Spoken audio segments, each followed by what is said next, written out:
Welcome back everyone, happy holidays, and today at Marco Collected Gamer 77 we are doing an overview of the JND Studios Joker from the Dark Knight Rises 1/3 scale statue. I have been anxiously waiting for this piece since it was announced earlier this year, and I'm glad to say that I've got it in hand, and I'm looking forward to having you sit with me and listen to this review. So, starting off, this piece shipped quickly. It was shipped on Tuesday and arrived today, Friday, December 3rd.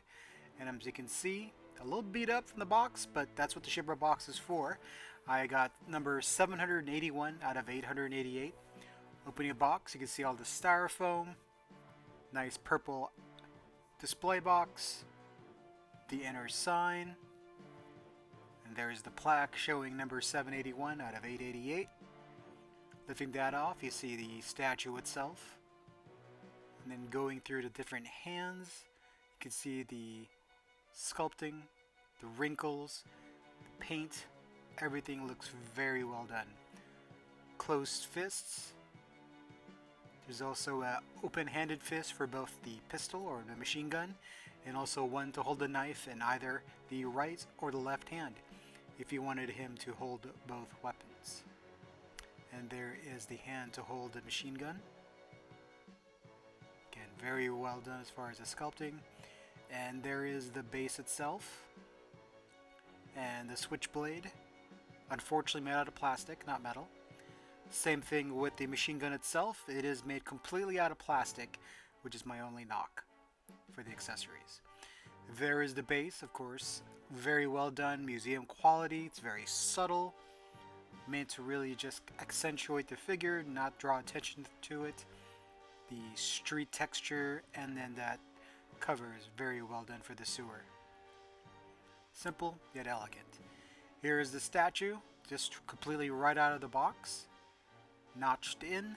I haven't futzed anything with the clothes or anything. I probably will take a little bit more time and actually futz around with the clothes while looking at some reference photos to try to get a good fit. But overall, the statue looks great. As you can see there, the packaging definitely lends itself to having the costume needing to be futzed around a little bit. And next up is removing that little plastic wrap that helped protect the hair and the head sculpt. Again, it is made out of silicone with glass eyes and also rooted hair. Amazing and very well done. Now, as we are in the winter months, there's no natural light, so I am just using indoor lights at this point. Next up, we're taking a look at the hand that actually holds the machine gun.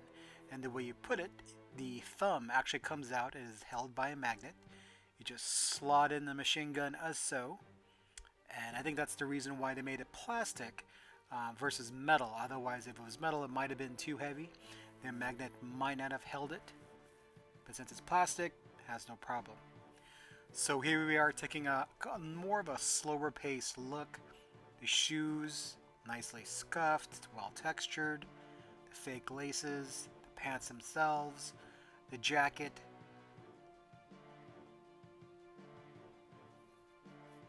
Inner jacket, vest, tie, shirt, and of course there's that head sculpt.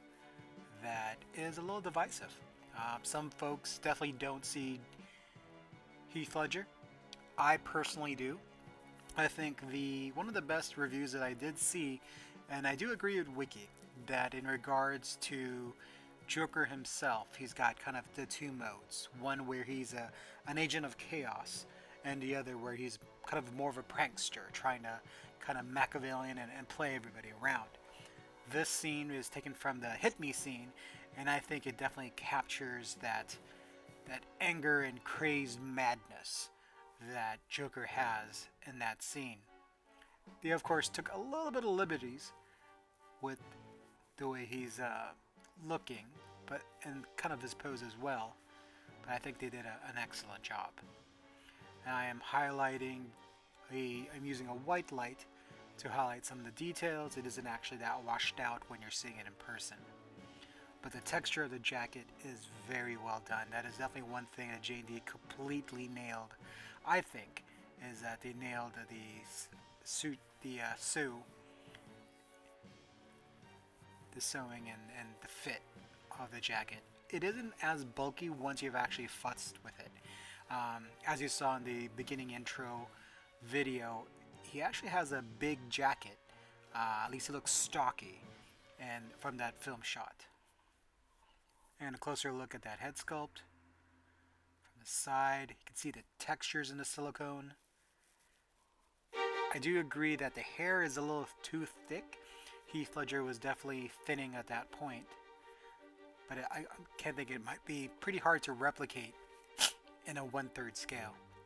And there he is from the movie itself. Back to the figure,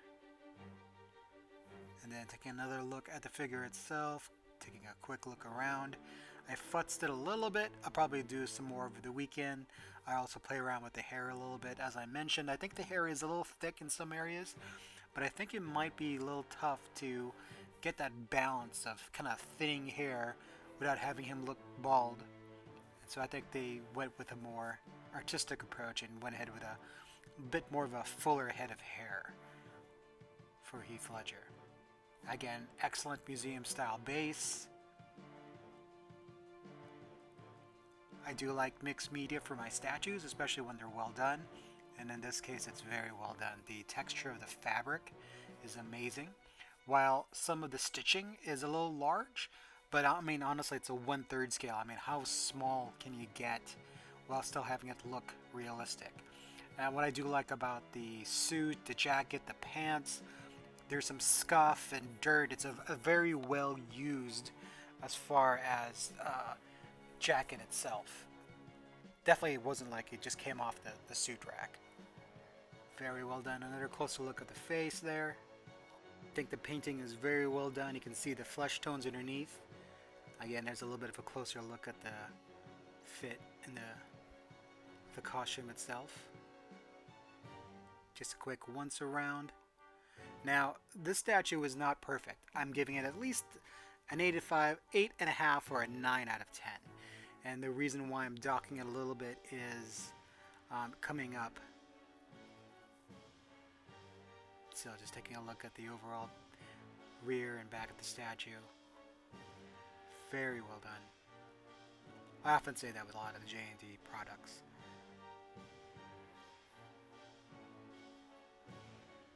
Look at that. It looks like he stepped out. He looks a little bulky in that shot.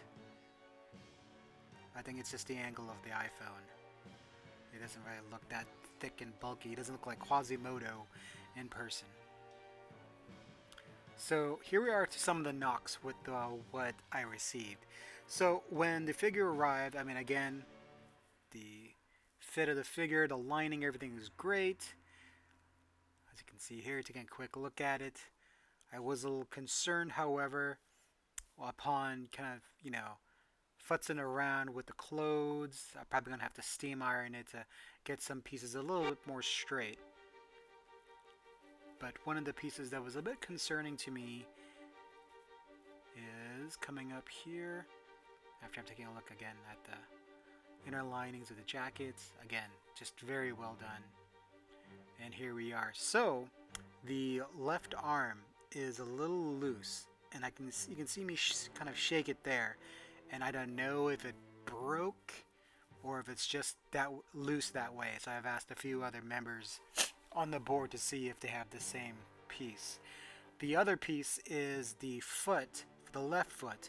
The glue that fixes it to the leg, as you can see here, is, well, it came off, and that was literally just out of the box.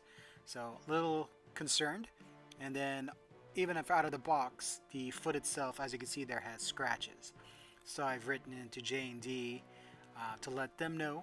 That was pretty much my only disappointment, are those two things. Alright everyone, to kind of summarize things, for me, this statue is a 9 out of 10. It's not perfect only because for the price, the fact that the arm is loose and then the left foot slid off, due to the glue of not being affixed properly.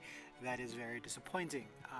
So I did write to JND to see what they can do, as this is disconcerting considering the price charged. Other than that, it is still a 9 out of 10 for me. The sculpt for Heath Ledger, I personally see it. I do agree with Wiki that really Heath Ledger in The Dark Knight is really one of two modes. He's either the kind of playful Machiavellian mastermind that pretends that he's an agent of chaos in the I'm loony and crazy sort of way that I don't plan anything. And then there's the other side when he's just basically madness incarnate, ready to raise havoc. And this statue for me definitely captures that hit me scene very well. Um, Again, they did take some artistic licensing in regards to his hair, a little bit of the posture and stance, but I think JND definitely nailed it out of the park for this one. Again, solid 9 out of 10 for me. Is it as screen accurate as Gal Gadot as their Wonder Woman 1984? I don't think so, but I think it is definitely better than their Joaquin Phoenix as their first. I'm definitely looking forward to the Catwoman, hopefully in December, January, and then of course after that, Harley Quinn. So thanks for watching, guys. I'm glad that everybody kind of swung by, and hope you enjoyed this quick overview, and happy holidays.